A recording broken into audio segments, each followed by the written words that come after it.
everyone. My name is AB. I'm from Entrepreneur Middle East. I just want to pull up my panelists. So from Spree.com, Sarah Jones. Compare It For Me, John Richards. The Luxury Closet, Kunal Kapoor. Wamda Capital, Faris Gandoor. Hey. Turn8, Kamal Hassan. And of course, Beko Capital, Danny Farha. So, Thanks for standing. yes. So we were just having this discussion outside, and we decided we are all going to stand instead of sitting down. So we're just going to try and make this as interactive as possible. So as all of you were here, for those of you who were here last year, there was the discussion rather than a debate between startups and VCs, and we're trying to do a round 2 of that version. One of the biggest pain points that we talked about last year was regarding how long it takes for a relationship between a VC and a startup to actually materialize and actually, go into paper.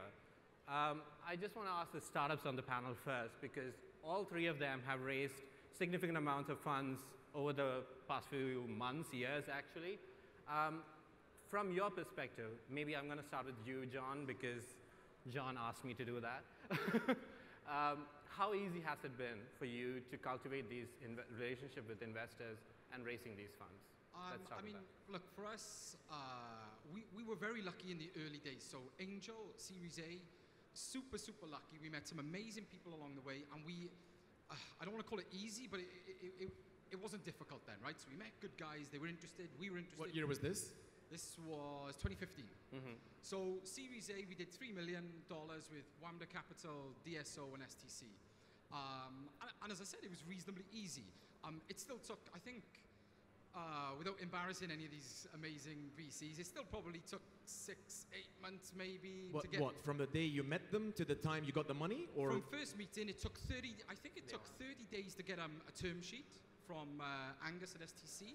And I think that was probably because we were herding 3 VCs at once, right? So over the summer period, 2 guys go, and then 1 comes back.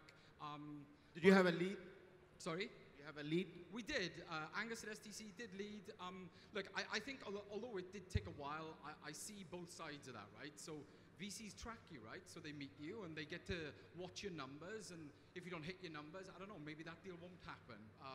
But the process of DD does allow that tracking process, I guess. So 6 to 8 months from first meeting to money in the bank. I think it was at least. Okay, is that a good amount of time? What is your opinion about that? I mean, it's brutal. It's brutal. Those last couple of months were nail biting, and actually, we had a client owe us around 400,000 dirhams, and they were due to pay, and they came to our office and they said, we can't pay for the next 3 months. Like, oh my gosh, like, what are we going to do now? How are we literally going to survive, So, and this is, it's difficult, and you don't want to go to new investors and say, hey, we're desperate here, give us some money quick. You don't want to do that, right? So, difficult times. But I think that's probably a standard amount of time. I'm not sure. Here, anyway. Go ahead. Just one thing. Yeah. It's very difficult to hear you back here. There's no monitors. Just speak up. Throw it up. Speak up. Speak a little more louder.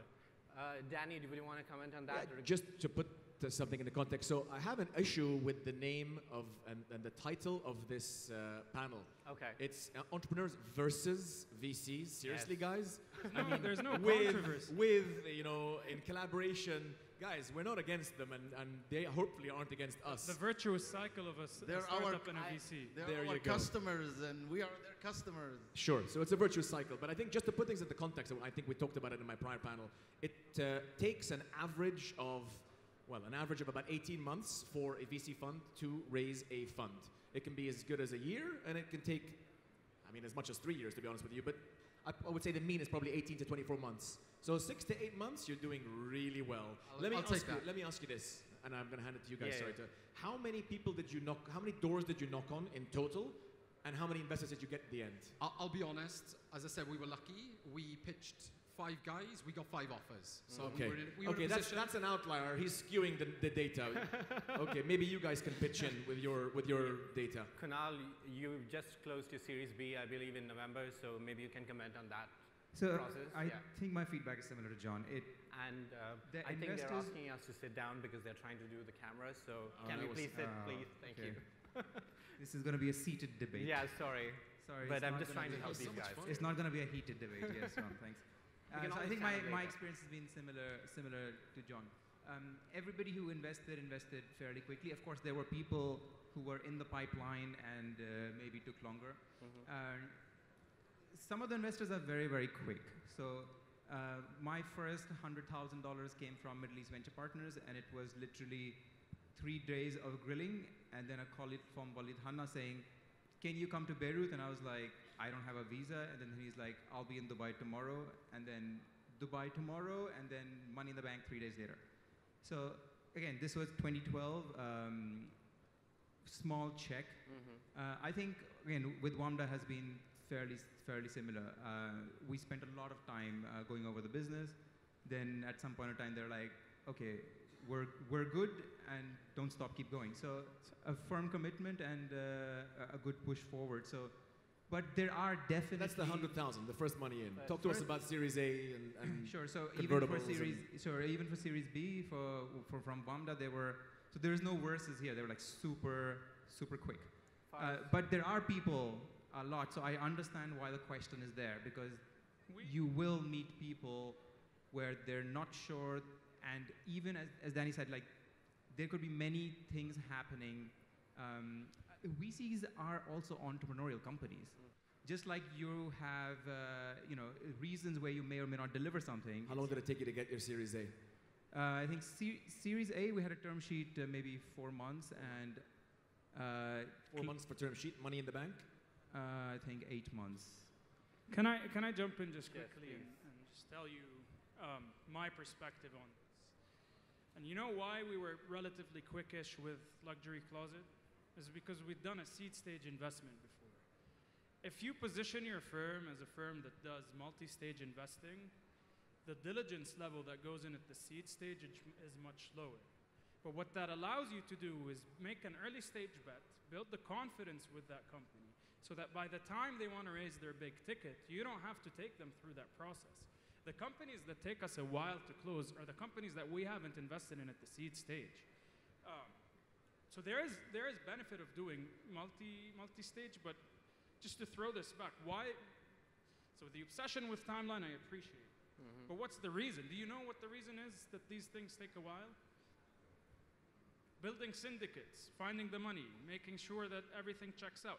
And an entrepreneur who comes, it's usually on the entrepreneur side, I have to be completely honest. An entrepreneur who comes and has a company that does like $200,000 and wants $10 million in valuation, that's on them. Because they have to go around, secure meetings with all these investors. Each investor takes 2 weeks to meet with you. That's 3 months to 4 months of just getting initial feedback on your first valuation. Then you get a no from everyone. So you're like, oh, okay, I'll sit here for 2 weeks thinking about what I want to do, and then you decide to reduce your valuation. So all of that happens because the entrepreneur didn't come forth with a very kind of well thought through value prop. Now that's on the one side. On the other side, when VCs take their time, it's mostly on the diligence part and the fact-checking part and the syndicate building part. This is not a region with an abundance of capital. So when Luxury Closet wants to raise $7 million and we can't write that check, and MEVP have already written the check, and there's, who else is there? There's Beko, who can write substantial checks. Where are we supposed to get the money from? Building syndicates, I think, and getting to know the founders, because this is a business where it's a very personal business. I know you very well personally, and I have known you for, 3 years now. So it's really not process as much as it is, sort of familiarizing yourself with what's up. And the best way to do that is to place a seed stage check in them, so that by the time they raise their growth stage, you have first dibs. They love you. All our seed stage companies love us. All our growth stage companies love us. Sarah. Show of hands, guys. Any portfolio companies with Faris here in the crowd? Pipeline And that you don't love. Wow. Pipeline companies Of course that you- we've of course you passed will love on Wamda. might not like us. Look, just to add to that, WAMDA are about to hopefully write their third check for us, and to be fair, Nicely done. Secure it on Nicely stage. done. Faris is laughing. Nicely It's done. not a very good sign, by You the have way. to be nice to me because I'm not leading that That's what deal. you told him yesterday. Khaled is leading that deal, so you have no, to but be nice to be fair, to no, him. the process now is pretty slick. They already know coming into it. They before you ask, they're preparing the answer, right? So Right. and you're right. I mean, where I was having this conversation with many people, in fact, over the last couple of days, which is, we're trying to raise Series B now. We're in the process of raising $10 million. Who on earth is going to write those kind of checks, right? And I know you've been very lucky. Sarah's been really lucky to get some investment from the UK. I've met with big VCs in the States and the UK and in Europe, and no one says no, right? They're really keen in what we do. But writing a check in a startup in the Middle East, when you're from these other parts of the world, it's scary for them still, So we still need, I see, my biggest complaint, if I may, while I'm up here with a microphone, my biggest complaint is that I see now, since we raised our Series A, the ecosystem's amazing, right? And it was amazing to see Ronaldo and Samia and these guys, and they're liquid now and they're ready to invest their own money. And again, it's going to be startup and that early stage stuff, right? And at some point, we need to recognize that maybe there's enough money for the early stage stuff, and now we need some Series B. There's never enough money. No, you're not, but there's no Series B money, right? So Right. Kamal, I want to bring you in and talk about your experience with the funding scenario in this region. Right. What has your We experience started as an accelerator. We would write small checks to get him started. I'm sorry. We started as an accelerator, writing small checks to get him started. And just eight months ago, we raised a top-off venture capital. So basically, we top off. But we follow our own startup. So we give them first check up to 200,000, and then if they perform, then we top off up to another $1 million in a co-investment. So we don't have that problem as in time, because our model is to invest 20, 30 startup a year, especially in an accelerator. So we've done about 65 startups, and I mean, 40 of them are alive, or 43 are alive. But so the ones are performing, we will follow. And so we cut through all that, looking for different deals. We basically start from the bottom with our startup. So that's our model, so it's a bit different. Sarah, I just want to pull you in because I saw you smiling when Faris was making his comment about the funding process. Your thought, I think you just closed a round of funding in November, I believe. Can you talk about that process and what your thoughts about this whole experience raising funds from investors? Sure, so mine a little bit different to these guys on stage. One, I'm not a VC, and two, I didn't raise from a VC. So, I think the biggest challenge at the beginning is actually, and especially when you haven't set up a business before and you haven't raised money before, is actually knowing where to start. And I think that's where I was at the beginning, and you kind of start talking to some of the VCs out here and some of the kind of larger angel investors, and to actually kind of know what the first step is when you haven't done it before, I think is a real challenge. We actually once we started to understand the process, I actually went back to the UK, and we actually raised our first round of 1.1 from the UK a year and a half ago, or 2 years ago. And my big focus was making sure that we did it via a convertible note, so debt that converts into equity. Out here at the time, I know it's become a bit more normal now. It definitely wasn't the norm out here to raise a $1.1 million round, maybe a $100,000 round or a $250,000 round. As a first ticket. Yeah, exactly. Yeah, right. So we were very, very focused that was the only way that we were going to do it, and the only way we wanted to do it. Which year was that? 2015. So raised a convertible note of 1.1, and we were very, very, very lucky then that all of our initial investors of 1.1, which were all high net worth individuals from the UK and a family office from wider Europe, and a couple of high net worth individuals from here, then followed on and did our $3 million round with I think 2 other investors that they brought into the round.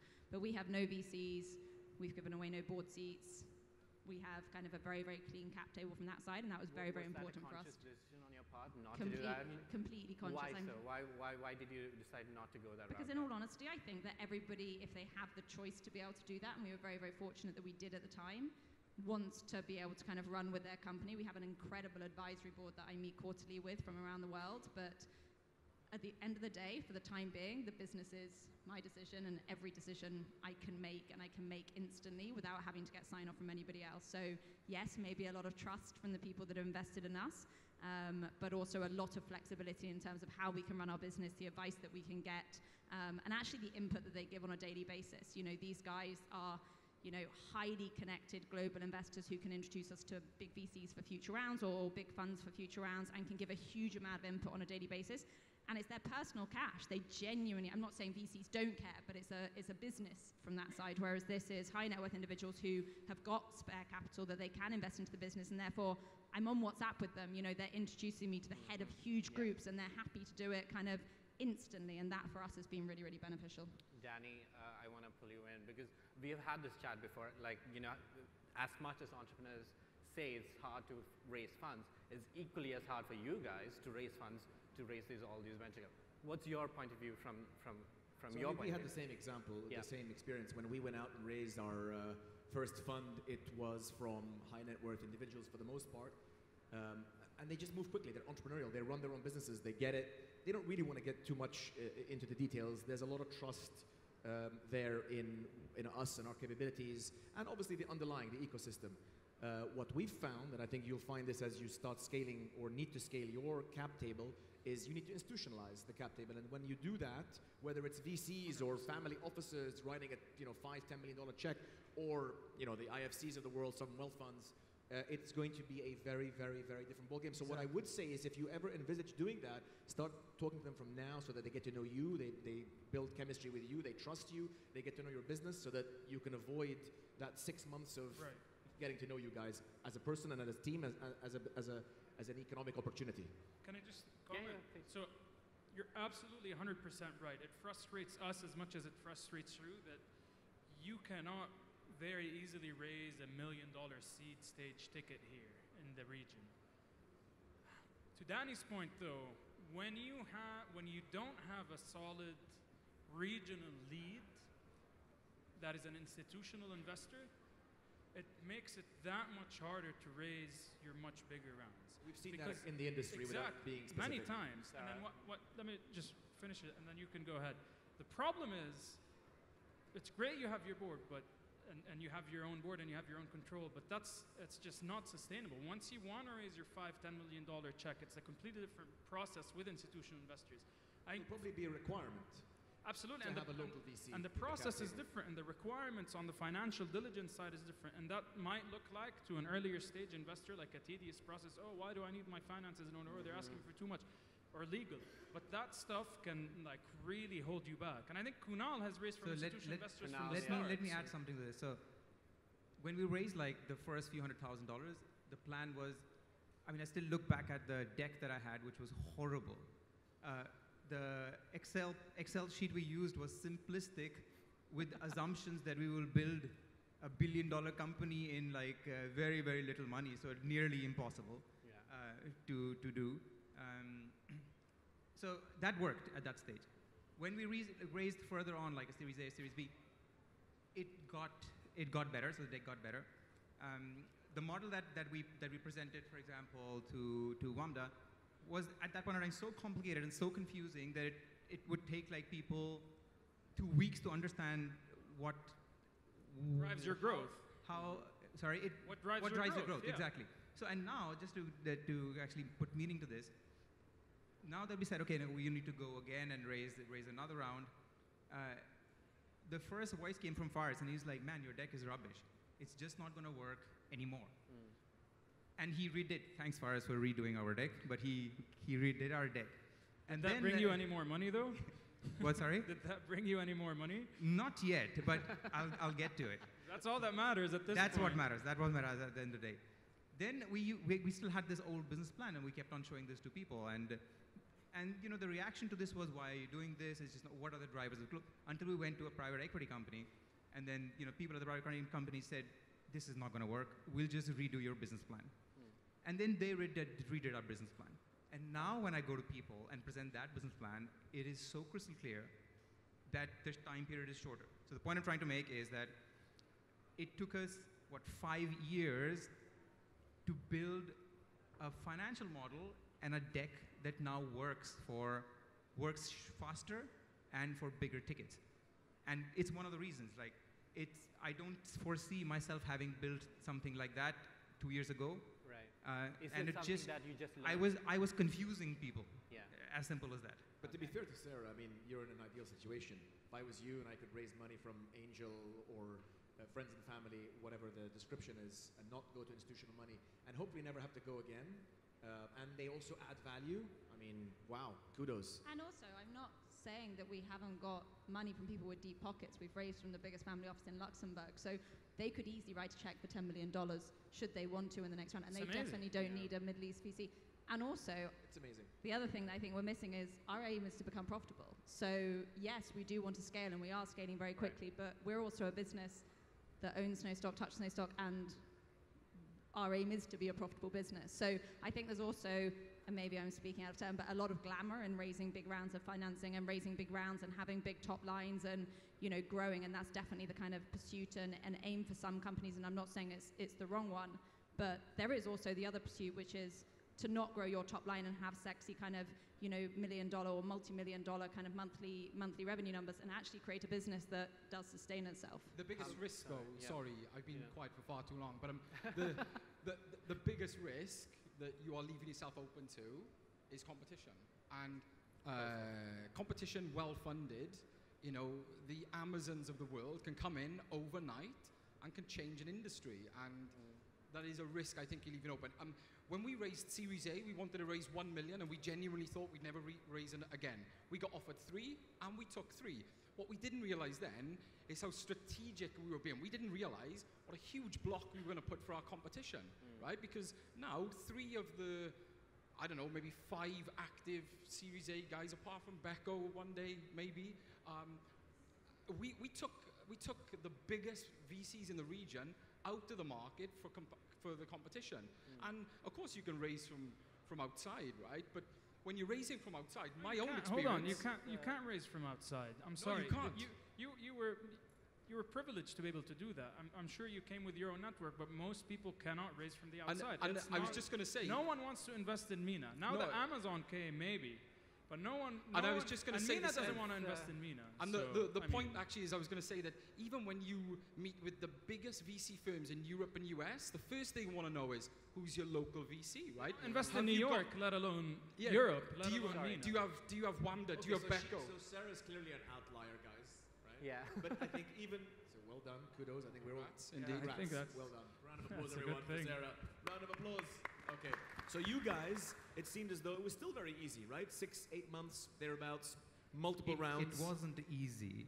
Okay, It was- easier. Easy is I- always it was- relative. I Why back- was as why was easy it as hard? everything I'm just else, curious. which Why is was it hard. hard from the entrepreneur's perspective? Why was that hard? I'm just really Because curious. it's work. It is, It's a lot of very work. hard. It's- But what is specifically? It's like running a business. It's like doing anything in your business. It's a lot of work. You have to do it right.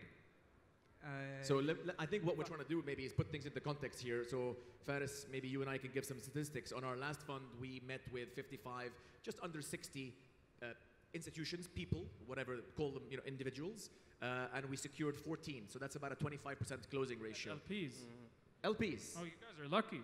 Wait. So this time round, because we're institutionalizing, we think we'll probably get 25 out of 100, maybe 120. I think we met 160 and ended up with like 20, which is not that bad. But if you look at You the beat the 20, average. there was a long tail over there. Like it was just concentration of capital with 3 or 4. And how long did it take you guys? Probably a year or thereabouts. More than a year. More than a year. Yeah, it's about a year and a half. And by the way, that's probably full time for a couple of people. I can see Fadi in the I front wasn't row there, here. which Fadi is is good. right there. I mean, it's full time Khaled, job, guys. 6 Khaled, months. Lana, everyone. Kamal, I just want to, Kamal has been Yeah. waiting. Yeah, sorry. Go ahead. I think it's all about relationships. And I think it applies to us when we are raising our funds, and it applies to the startups when they are raising their funds, is building relationships. I get almost over 1,000 applications to join the accelerator, and most of them will call me back after 1 week and say, did you accept it? Like, But I didn't even- relationships, I agree with you, but Yeah. relationships take time to build. So cultivate. if I've met Fadi today, I have to see him 6 times in the year if he's an investor for us to actually build a relationship and Right. him to know who I am. Right. And now multiply that by 120, right? Right, Both right. of us. 60. That, and then, I mean, just do the math. It's 1,000. It's a full-time job. Yeah, know, it's, we didn't- it's we a didn't 1,000 raise- trips, Thank and you. 1,000 drinks, and a It's a- 1,000. And 1,000 pitches and and we 1,000 barely repitches had- and 1,000 coffees. But that's part of what we do, right? This is exactly like the way you're going out to customers and selling your product. You should have the same mentality, going out to the investors and networking and selling yourself all the time, because that's the only way they will actually end up trusting you. But Danny, do you and think getting, this- getting that thinking that you're going to drop a pitch deck and then everybody will jump on you, that's not going to work. You know? I think, look, to answer, your question, I don't think we found it hard to raise. It's time consuming. And time is sometimes what a startup doesn't have. When the clock is ticking, and when I mean clock, I mean money is burning, sometimes you just don't have time. I don't think it's a hard process, and I'm one of those guys, I'm very pragmatic. It's a process. You raise when you have 10 months of runway. Yeah. We always say it, like, that sounds like a long time. You raise shortly, you start fundraising shortly after you close your round. And not only that, if an investor rejects you and you give them attitudes for rejecting you, good luck raising from them in the next round. Oh, indeed. Because you are going to want to raise from them in the next round, and chances are they don't burn bridges. Right? Yeah, don't burn bridges. And we don't reject because of, 9 times out of 10 it's not because of a personal thing. It's just. So last year, one of the complaints that came out of this panel. It's mandates. We have numbers to keep up. Yeah, and we have mandates to align with, because we have LPs that have a certain strategies that we want to align with. We raise only from corporates, and so we basically have to align with that. So if somebody comes to me, right now we used to, for example, 3 years ago, we used to do B2C. We don't do B2C anymore. We just do B2B. And so when somebody comes to us, we fit it. Does it fit in the mandate? We're not rejecting you because we don't like you. It's just we reject it because it doesn't. We need to be communicative. We need to be very clear as to why that is. Exactly. So one of the things last year on the panel that came out was entrepreneurs were frustrated with how long it took us VCs to close a transaction. So I think we've flogged that one right for the last 15 minutes. But I think just one thing also. So I think the soundbite that comes out of that is it's far more difficult for us as GPs, as investors, to actually raise money than it is for you guys. At least for this privileged audience up on the stage. We don't have a single we don't have any family offices with us. We really don't. Like as LPs, we don't have, and they're not even here. Sure. And then you hear all this noise about this and that happened, and it's a big market and throwing hundreds of millions here and there. Where is everyone? But let's talk about the no's. So we saw, I don't know, 900 and some, just under 1,000 deals last year in 2016. That's a lot of people to process. Yeah. What was your fastest deal? I'm just curious, because we've taken deals that looked, the syndicate was built, valuation was set, everything checked out, and we were able to close in a month. So before I answer that, I think I want to just drive one point home, is from these almost 1,000 people that have come up to us and said, hey, fund us, we made 6 new investments and a lot of follow-ons. We said no to 900 and I don't know how many people. That's a lot of no's. Probably the same 900 we saw. Possibly. Yeah, limited pool of startups as well. Sure. But I think what's the point? I have somebody in the office who writes poetry, and I call it the no poetry. So he sends the no in a very emotional, nice email that says, sorry, it's not against you. So actually, but I think that's why it's important to be communicative. So, and by the way, we're human beings, we're not perfect, right? But we try and be perfect. And one of the things we hold ourselves by is we gotta say no in 60 seconds. I know it's very difficult.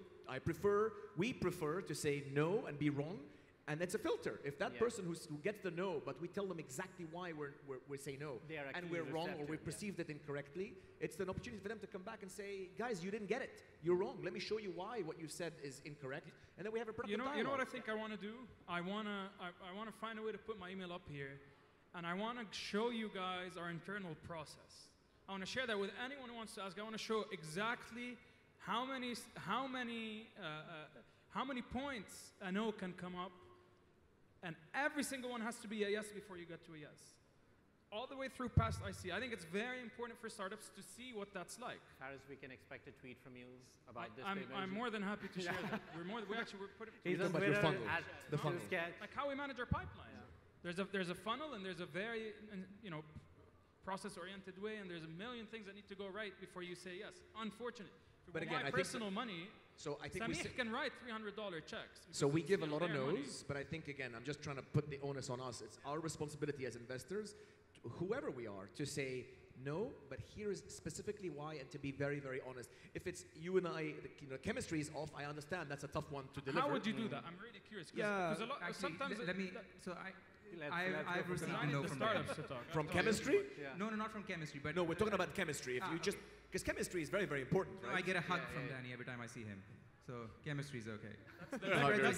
We're huggers. That's a Beko thing. That's a Beko But thing. Danny, is there It's a going to Beko be a thing. change? Yeah. Is this going From to my be the mirror as status well, yes. quo? Sorry, is this going to be the status quo? Can we expect any changes in this process to happen, like because of what happened with Souk and I'll Amazon? tell you. Can I'll see tell you anything? what can change. Yeah.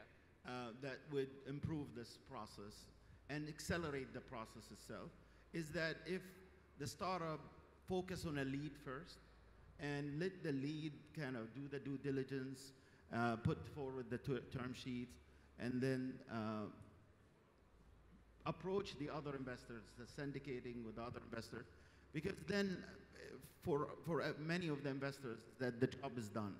And so if I trust, as long as it's within the mandate, that can accelerate the process versus trying to negotiate with 10 investors and 10 different sheets. Just focus on a lead, get that lead to be But to you're accept assuming you. that you're in the running and you're having a conversation. My point is, if we say no, Right. we need to be so clear. So it applies to us when we go out and raise funds from the big institutions and the sovereign wealth funds, and they say no. And we've just talked about our numbers. 20%, 80% have said no. We actually just say no issues, but please walk me honestly through why, because at least I'm the wiser from this relationship and this discourse. To answer your And that's question, incredibly we've actually pivoted our offering and the way we present information by learning from LPs or potential LPs who said no to us and said, here's why no. And we've like, really? Okay, we'll come back to you. And we come back to them with data that proves that maybe they're not looking at the world in the right way, and so on and so forth. I was just going to say, I think from my point of view, and I don't sit on this side of the fence, so I'm not the guy necessarily to say what would change this process. From my point of view, though, I would think that investor competition is going to be the thing, right? Because Danny's saying he'll say no in 60 seconds. Lots won't. But if you're nervous about losing deal flow because there's 10 other Series A The guys most out competitive market on earth in the US has the Sequoias and Andreessens still having proprietary deal flow, and that's the most competitive market in the world. You will go to the best investor. We just have to be the best investor and Yeah. figure out what exactly that is and give it to. And that's a good point, because actually, as I said, in our Series A, we had 5 offers, and we turned 2 down. We wanted WAMDA, we wanted STC, we wanted DSO, we wanted the guys who were not going to just write checks, didn't just have follow-on funding, but they were part of the ecosystem. I mean, I can't tell you how many events I attend at the invite of WAMDA and how my network expands and how my investor network expands. And you know, people have to consider that, and it's another thing I would argue is a for when looking at angels versus VCs. I think That's VCs the real debate. Angel versus VC. That's what. There's no debate between startups and VCs. It's between how angels do it and how VCs do it. and Okay, but value add investors versus big money investors who, you know. I think we're going to have tough time bringing Sarah into this conversation because she's so comfortable. But I think one thing we should also communicate to the audience here is that, and I was talking to Khaled earlier on about the same subject, is and I think we've seen that the best venture capital investors reserve about half their balance sheet, their dry powder, towards follow-on funding. What does that mean? That means once they've made a seed investment in one of these guys, they have to reserve money to follow on for the late seed or the convertible, the Series A, and then Series B. Especially true in MENA, because you Especially true in MENA. you don't have enough money to go around after it. But You I wanna think the have a cushion. USP with us as venture capitalists is we're the only investor type that actually reserves follow-on funding. So your family office in Luxembourg will agree with probably that, have the yeah. balance sheet and we'll be able to do that, no issues. But I don't think it's the general rule. The Totally general rule agree. is an angel does one investment and it's small tickets and then you're stuck. Yeah.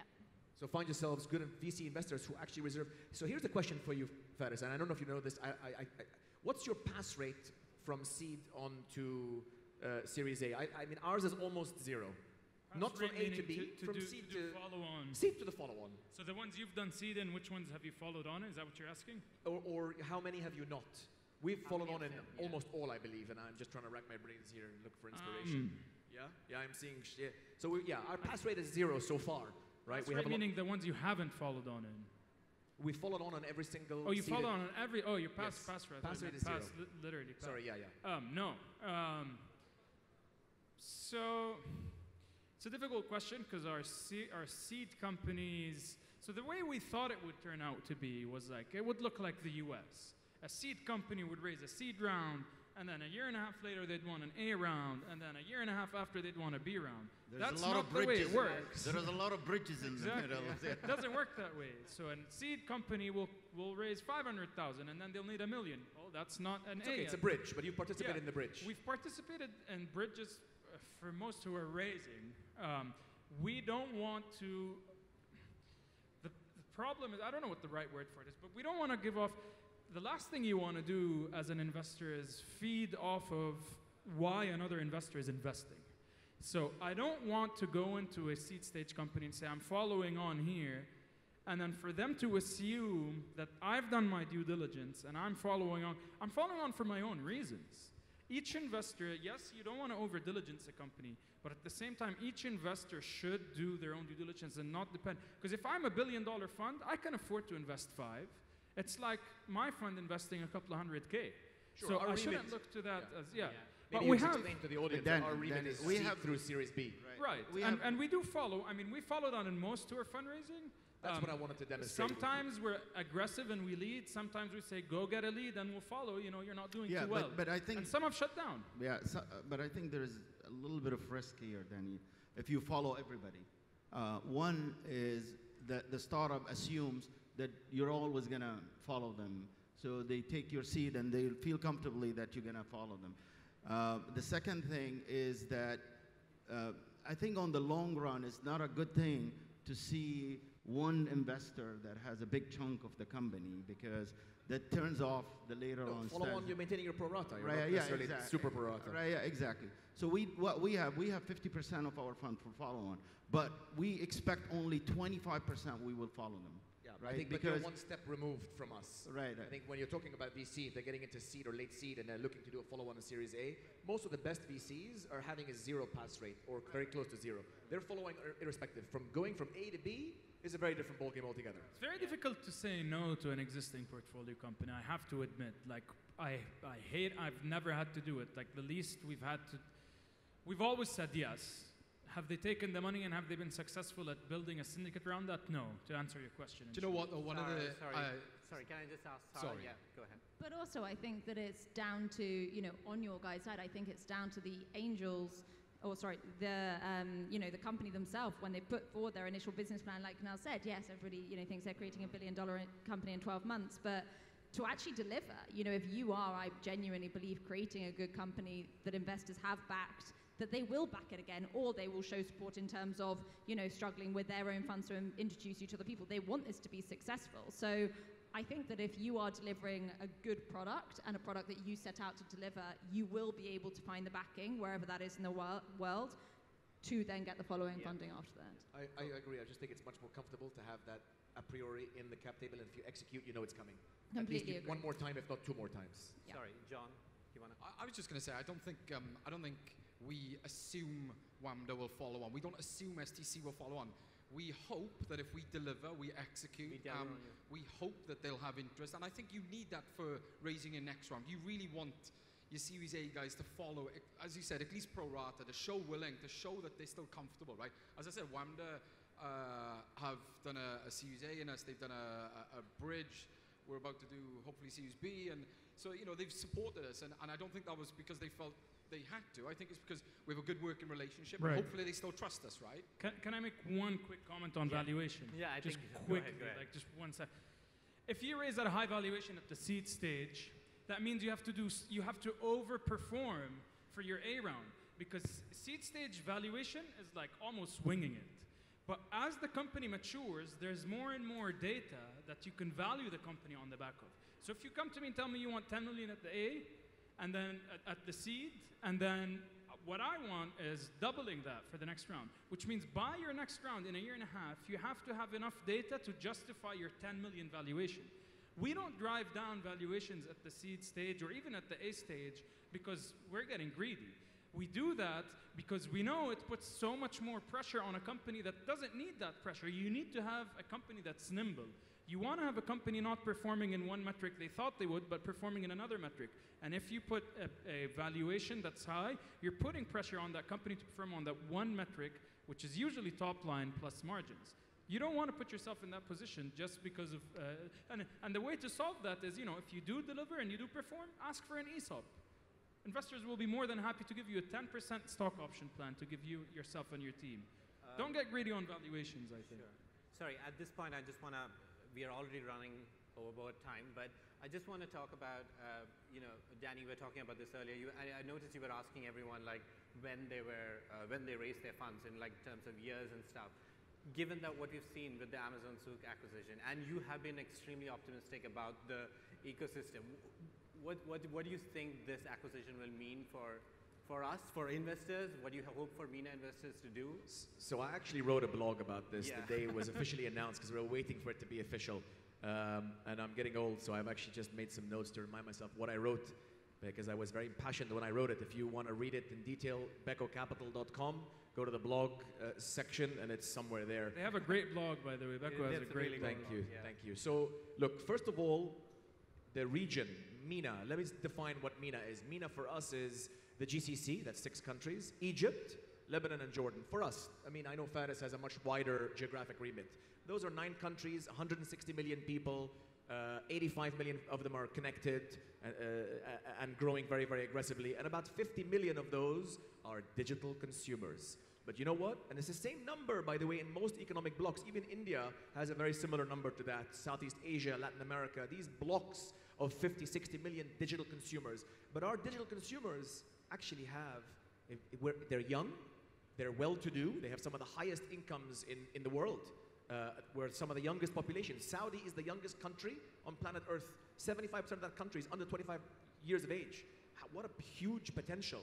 And they're connected. You know, you can see us. We've all got state-of-the-art telco infrastructure across the region. $6 billion a year spent on telco infrastructure and 3G, 4G, 5G flying out of our ears. And we all have multiple phones. So this is a fantastic region. But the thing is, as a headline, it's not 500 million people in Southeast Asia. It's not whatever Latin America is with Brazil being massive. It's not India with 1.2 billion people. So it's silent and potent. But it's a very, very... So what's your take on the suit thing? So hold on. What do you mean by that? What do you mean by that? On the spot there? Is it a good thing for the ecosystem? It's your question. Yeah. I mean, so it's, number one, it validates the demographics. Number two, look, I'll end it with this, right? Yeah. This is the first time that Amazon buys geographic expansion. I mean, think about that. They bought Shopbop and Topshop and God knows whom and verticals. They've gone into a region, they've built. So it's buy or build. They go out, they build, and then they bolt on acquisitions. They've actually come into MENA and bought the number one. That is such an accomplishment. Think about that. And by the way, what that does for the ecosystem, as we were saying earlier, is it validates the demographics. It validates that if you build a scalable, defensible business, defensible, right? Because 15 countries or 10 countries in MENA is difficult to execute across each. Egypt is not Saudi. Even within Saudi, you have 3 different regions to execute into from a licensing perspective. They have different chambers of commerce. It's difficult.